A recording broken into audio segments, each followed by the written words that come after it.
वालेकुम बच्चों, मेरा नाम जितेश कुमार है। हम सर्कुलर मोशन पढ़ रहे हैं और 11, 12 एंड JEE। सर्कुलर मोशन को हमने दो पार्ट में बांटा था बच्चों, काइनेटिक्स एंड डायनामिक्स में। काइनेमेटिक्स ऑलरेडी हम लोगों ने पढ़ा है, डायनामिक्स स्टार्ट किया हम लोगों ने, डायनामिक्स भी पढ़ा। एप्लीकेशन पोर्शन में है डायनामिक्स में, यानी कि जो भी सर्कुलर मोशन हमने पढ़ा उसको हम अप्लाई कर रहे हैं कुछ एग्जाम्पल्स से को समझने के लिए। पहला एग्जाम्पल्स हम लोगों ने देखा सर्कुलर टर्निंग ऑफ रोड्स, वो भी देखा हम लोगों ने। दूसरा कॉनिकल पेंडुलम, ये दोनों ही केस हॉरिजॉन्टल सर्कुलर मोशन का एग्जाम्पल था, यानी कि circular motion in horizontal plane. उसके बाद हम लोगों ने स्टार्ट किया था वर्टिकल सर्कुलर मोशन, यानी कि circular motion in vertical plane. और हमने कहा था ये दो प्रकार के होते हैं बच्चों, एक fully control by gravity and fully not control by gravity, यानी कि एक्सटर्नल फोर्स भी इसमें एक्ट करती है कंट्रोल करने के लिए, और एक्सटर्नल फोर्स द्वारा कंट्रोल होती है, और एक ग्रेविटी कंट्रोल होती है। हमने कहा कि हॉरिजॉन्टल सर्कुलर मोशन में देखा हमने ग्रेविटी तो था, ग्रेविटी तो ऑलवेज है, कहीं भी कोई मास है तो ग्रेविटी तो है ही, लेकिन ग्रेविटी एक्शन में नहीं था। यहाँ पे वर्टिकल सर्कुलर मोशन में ग्रेविटी एक्शन में है, और इसके वजह से ये हो गया कि vertical circular motion vertical circular motion में नॉन यूनिफॉर्म सर्कुलर मोशन की बातें यहाँ पे हो रही है, क्योंकि फुल्ली कंट्रोल अगर ग्रेविटी है तो यूनिफॉर्म पॉसिबल नहीं है, और वर्टिकल सर्कुलर मोशन है तो, क्योंकि कंट्रोल बाय ग्रेविटी है मतलब ग्रेविटी तो फोर्स है तो एक्सेलरेशन तो प्रोवाइड करेगा। और इसलिए यहाँ पे दोनों कंपोनेंट हम लोगों ने पिछले क्लास में देखा था कि टेंजेंशियल कंपोनेंट भी, ये पिक्चर ऐसे ही है पिछले क्लास का, टेंजेंशियल कंपोनेंट भी है एंड सेंट्रीपिटल कंपोनेंट भी है। इसको हम एनालाइज कर रहे थे, डिफरेंट केसेस में हम लोगों ने देखा था, एंड कुछ सर्टेन केसेस में हमने कहा था कि यहाँ पे कितना स्पीड मिनिमम दिया जाए कि ये इसको क्रॉस कर जाए। तो यहाँ पे जब हम आए थे कि यहाँ पे क्या स्पीड पॉसिबल है, तो हमने कहा कि टेंशन mg को सपोर्ट कर रहा था, और हमने कहा था कि यहाँ के mg तो ऑलवेज रहेगा, तो यहाँ पे जो मिनिमम स्पीड होगा वो तो टी अगर नहीं भी रहे या टेंशन यानी कि 10 टेंस टू 0 रहे तब भी यहाँ पे काम चल सकता है, उसके हिसाब से हम लोग यहाँ पे मिनिमम स्पीड निकालेंगे।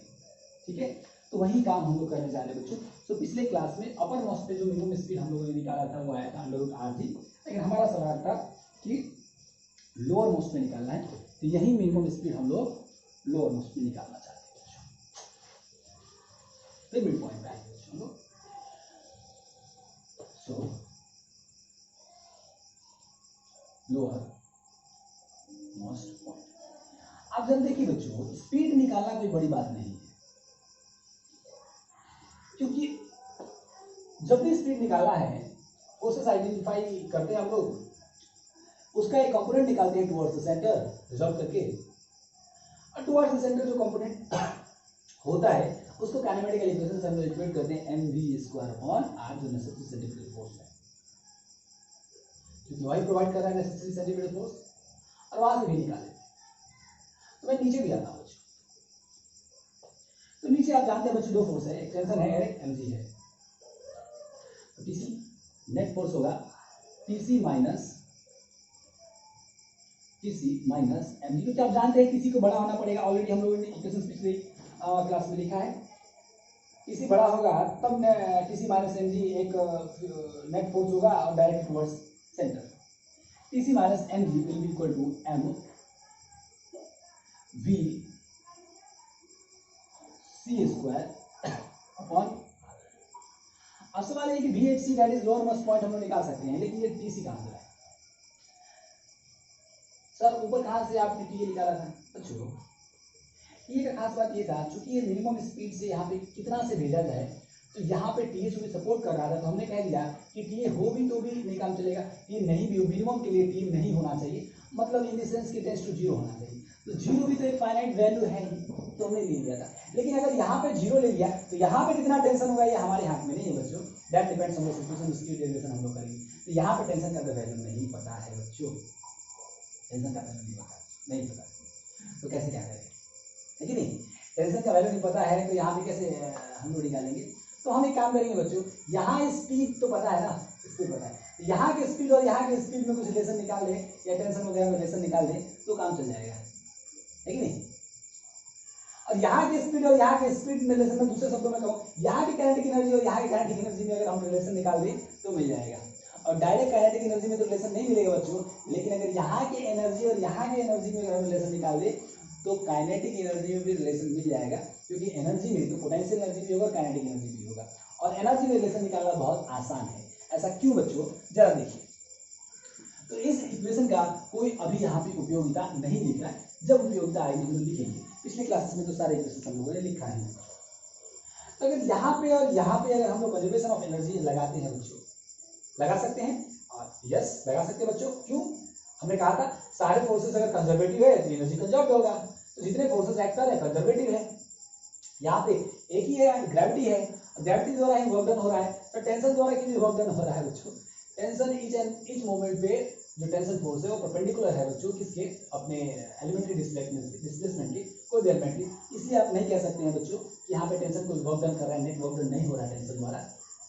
हाँ, एक फोर्स है ग्रेविटी जिसके द्वारा वर्क डन हो रहा है, यानी कि पोटेंशियल एनर्जी वहां पे होगा उसके द्वारा। तो यहाँ पे लॉ ऑफ कंजर्वेशन लगा सकते हैं बच्चों, क्योंकि सारे फोर्सेस कंजर्वेटिव हैं, यानी कि ग्रेविटी ही एक्ट कर रहा है सिर्फ, और ग्रेविटी एक कंजर्वेटिव फोर्स है। तो चलिए अप्लाइंग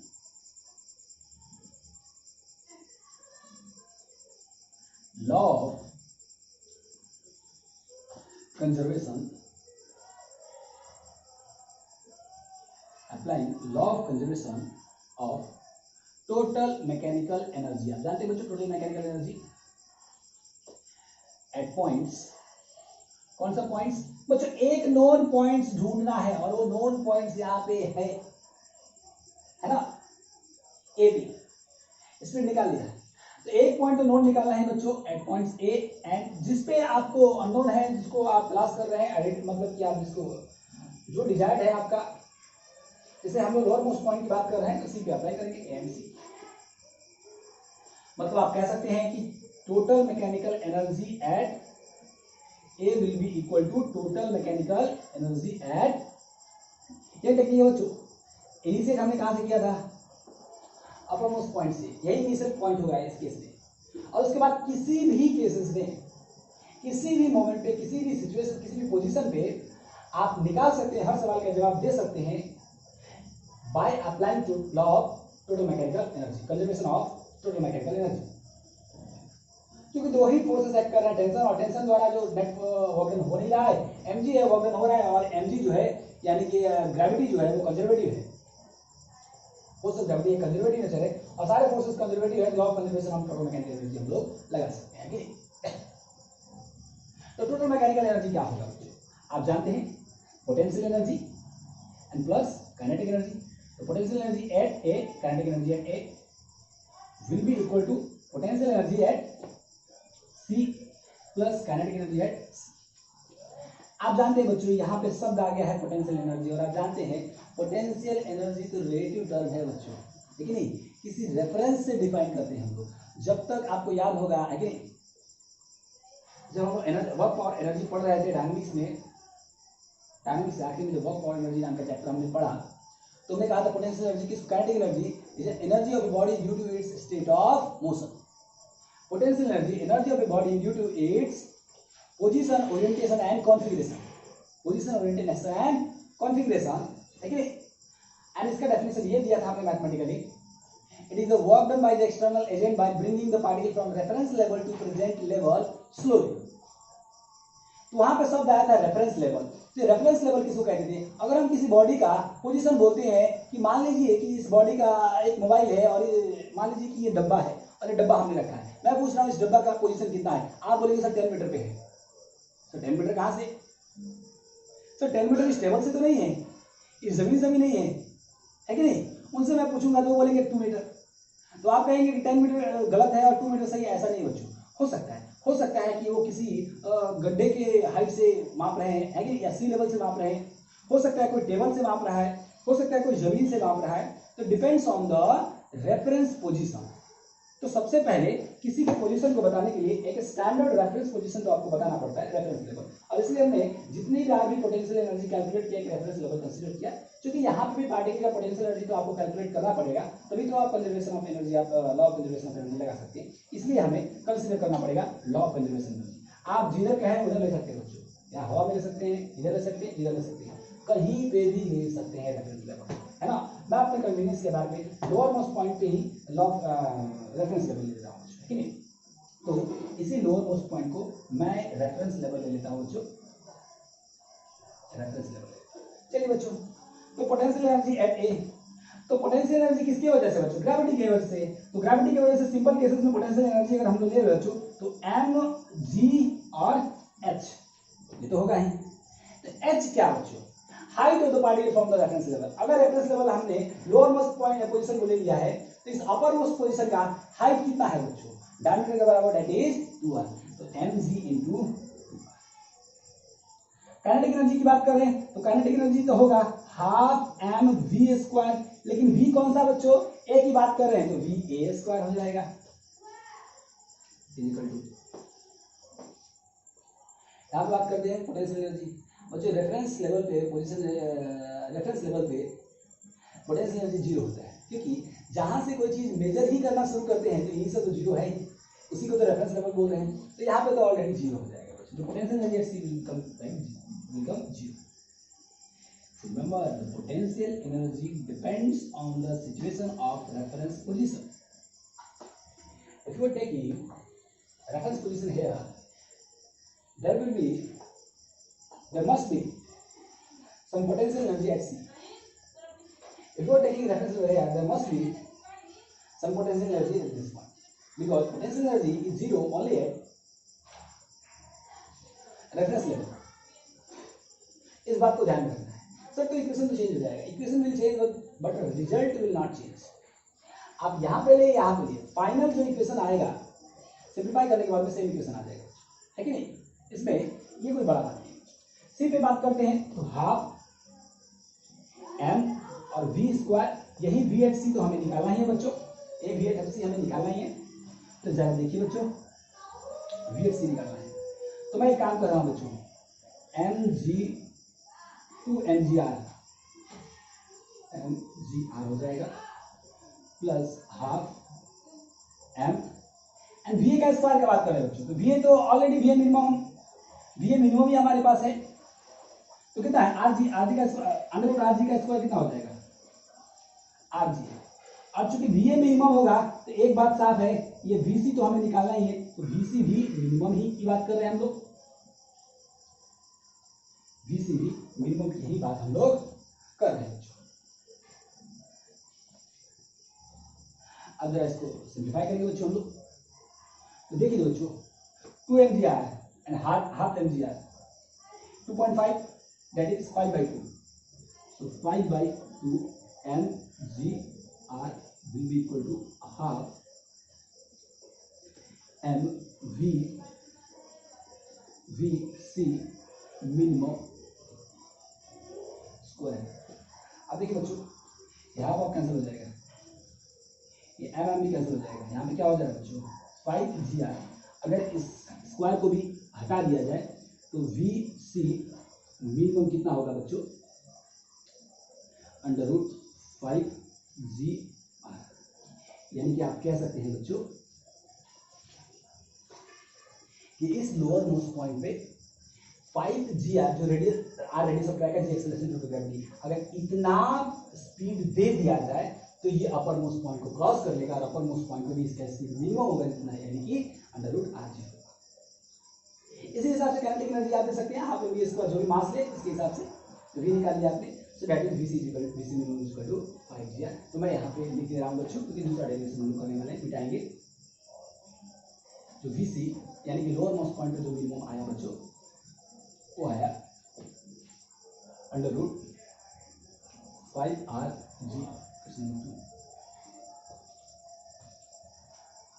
चलिए इसको मिटाएंगे हम बच्चों, फिर दूसरा मिड पॉइंट की बात करेंगे हम लोग। यस दैट इज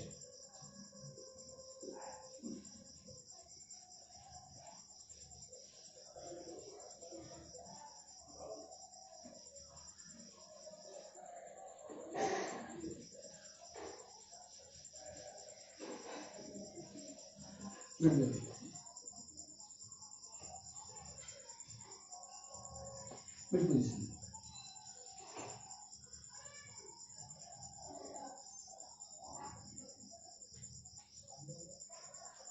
देखिए बच्चों मिड पोजीशन कौन सा बच्चों? या बी ले लीजिए और डी ले लीजिए, कोई भी, दोनों का सिमिलर रिजल्ट आएंगे। थे, फिर बी पे वही करेंगे बच्चों। यहाँ पे भी नोन है, यहाँ पे भी नोन है, अब दो नोन है, एक ही है, एक नोन की मदद से एक अननोन निकालेंगे। कैसे? लॉ ऑफ कंजर्वेशन करा दे, ये अप्लाई करेंगे, applying law of conservation of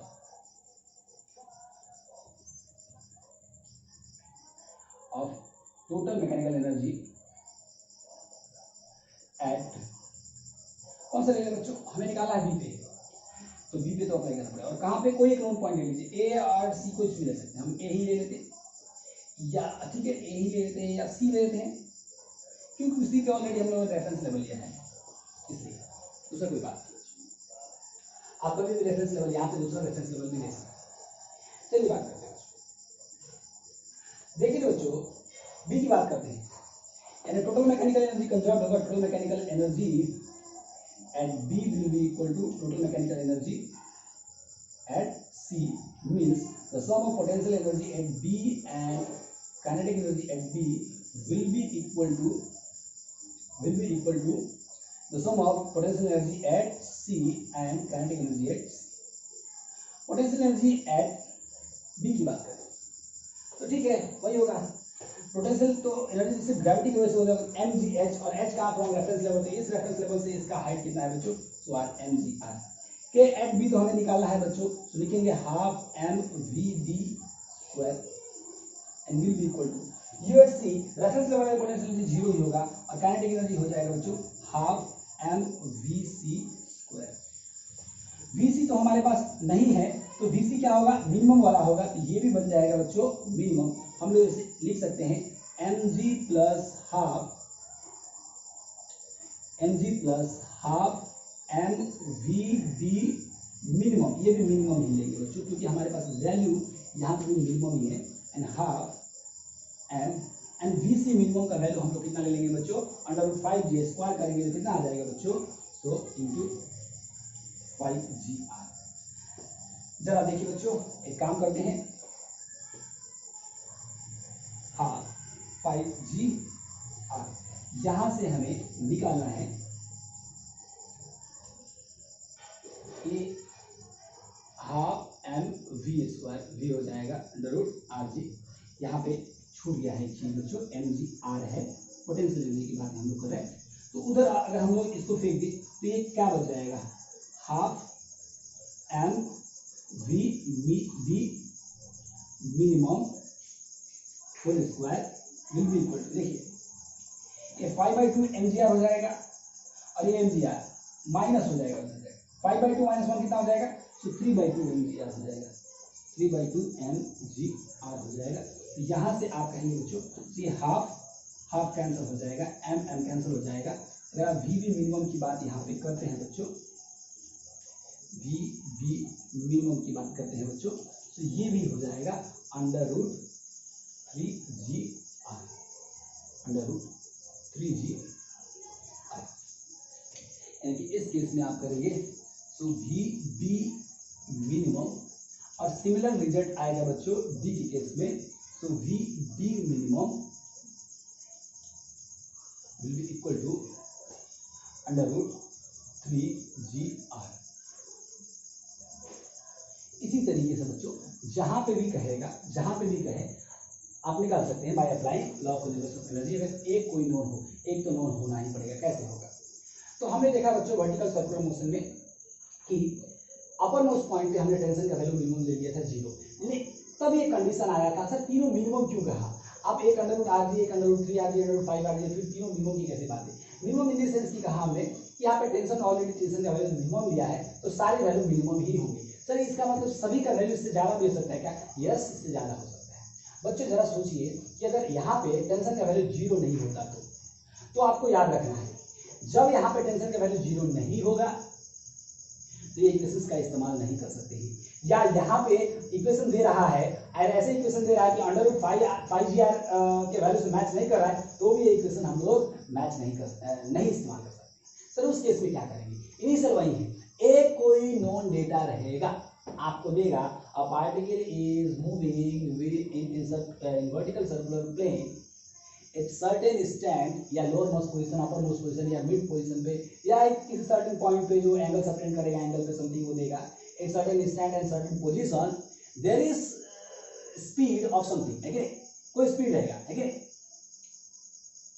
दे दिया, एक बार स्पीड दे दिया था, law of conservation of energy apply करेंगे, वही हमने किया, यहाँ पे स्पीड निकाला हमने और law of conservation of energy apply किया, हर जगह सवाल का जवाब देंगे, लेकिन इन इक्वेशंस का इस्तेमाल हम लोग नहीं कर सकते, है कि नहीं।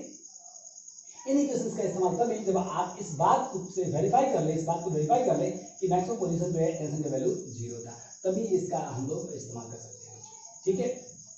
या ऐसा भी दे सकता है कि ऐसे मूव कर रहा है कि सर्टेन पोजीशन पे स्ट्रिंग में टेंशन इतना है, ठीक है, टेंशन दे दिया तो कौन सी बड़ी बात है, एक बार टेंशन दे दिया तो टेंशन है और mg है, मास तो देगा ही, acceleration due to gravity constant है, तो नेट सेंट्रीपिटल फोर्स निकाल के हम mv स्क्वायर से इक्वेट करके वेलोसिटी वहां से निकाल सकते हैं, इसी प्रोसीजर से जैसे यहाँ पे निकाला और फिर उसको law of conservation of energy apply कर सकते हैं। इस तरीके से इस प्रॉब्लम को हम लोग सॉल्व करेंगे। ये तीनों एक्सप्रेशन आपको याद रखना है। इन सर्टेन केसेस, बहुत सारे केसेस में मोस्ट ऑफ द केसेस ऐसा बोल देता है कि मैक्सिमम पोजीशन पे मिनिमम टेंशन, मैक्सिमम पॉइंट पे मिनिमम टेंशन है यानी कि 0 है।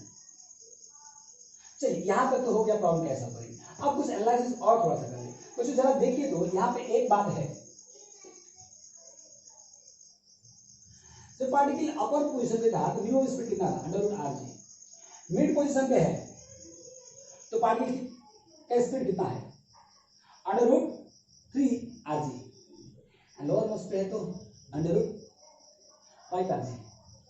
एंड फिर मिड पे जा रहा है तो √3rg, फिर यहाँ पे जा रहा है तो √rg। मतलब जरा देखिए, जब ऊपर से मिड पॉइंट आया √3rg आया, मिड पॉइंट से लोअर पॉइंट गया √5g आ रहा है, यानी कि जब ऊपर से नीचे की तरफ हो रहा है, डाउनवर्ड मोशन हो रही है, उस केस में बच्चों स्पीड बढ़ रही है। और जब हम लोग ऊपर से नीचे की तरफ जा रहे हैं बच्चों, ऊपर से नीचे की तरफ जा रहे हैं, तो आप कह रहे हैं कि √5gr से √3gr √gr हो गया। मतलब यहाँ पे साफ साफ है, जब ऊपर से नीचे आ रहे हैं तो ये टेंजेंशियली एक्सेलरेट हो रहा है और इसका स्पीड बढ़ रहा है, और जब ऊपर से जब नीचे से ऊपर जा रहे हैं तो ये टेंजेंशियली डिक्रीज हो रहा है और टेंजेंशियली डी एक्सेलरेट हो रहा है और इसका स्पीड डिक्रीज हो रहा है। इस बात को आप कर सकते हैं। दूसरी बात ये भी कह सकते हैं कि अपर मोस्ट पॉइंट पे टेंशन मिनिमम होगा, अपर मोस्ट पॉइंट से टेंशन मिनिमम से लोअर मोस्ट पॉइंट पे टेंशन मैक्सिमम होगा, ऊपर से नीचे टेंशन भी बढ़ रहा है और साथ ही साथ स्पीड भी डिक्रीज हो रहा है। और जब नीचे से ऊपर हम लोग जा रहे हैं तो डेफिनेटली यहाँ पे टेंशन भी डिक्रीज हो रहा है और स्पीड भी डिक्रीज हो रहा है। टेंशन तो स्पीड होते होते 0 हो जा रहा है, लेकिन यहाँ पे स्पीड 0 पॉसिबल नहीं है क्योंकि mg एक्ट कर रहा है। इस बात को ध्यान में रखना है, ठीक है। तो आगे के ये एक्सप्रेशन याद रखना है। प्रॉब्लम सॉल्व करने का एक कोई डेटा देगा, उसके बाद में हम लोग उस पॉइंट पे स्पीड निकालेंगे और उसके बाद में law of conservation of energy apply करेंगे। सारे सवालों का जवाब हर पोजीशन पे मिलेगा। इस बात को याद रखना है कि जब ऊपर से नीचे आ रहे थे स्पीड ऑलवेज ट्रेंड, हर वक्त ये ट्रेंड वैल्यू रहेगा। स्पीड बढ़ रहा है, टेंशन का वैल्यू भी बढ़ रहा है, नीचे से ऊपर जा रहे हैं तो स्पीड डिक्रीज कर रहा है। और ये स्पेशल केसेस में जो हमारे पास ये इक्वेशन है आपको याद रखना है, ठीक है। तो अभी इस केस में इतना ही। आगे के केस में हम लोग इसी केस में वर्टिकल सर्कुलर मोशन में ही mass is to a string to slack भी हो सकता है कि नहीं। यहाँ पे स्ट्रिंग ना लेके एक रॉड ले लेंगे जो कि स्लैग नहीं होगा, स्लैग डाउन नहीं होगा। उस केसेस में हम लोग भी स्पीड कुछ स्पेशल केसेस में डिराइव करेंगे। चलिए, थैंक यू वेरी मच।